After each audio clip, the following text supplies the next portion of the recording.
porque se están creando muchos empleos en toda la región. Ahí en Tenosique volvimos a levantar en el helicóptero, ahí se subió el ingeniero Carlos Slim,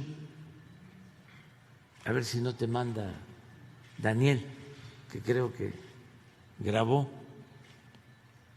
y nos fuimos hacia Campeche, porque de Escárcega, un poco más delante de Campeche, le corresponde a Grupo Carso, y estoy invitando a los dueños de las empresas, porque esta es una obra que tenemos que hacer entre todos. Nos están ayudando mucho los transportistas,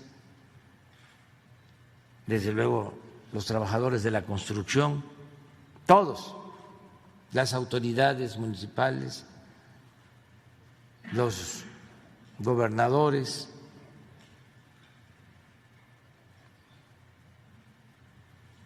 la gente está ayudando mucho, todo el pueblo, para hacer esta gran obra. Entonces, ahí sobrevolamos ese tramo y tuvimos que sacar la vuelta a una tormenta, pero son muy buenos los pilotos de las Fuerzas Armadas.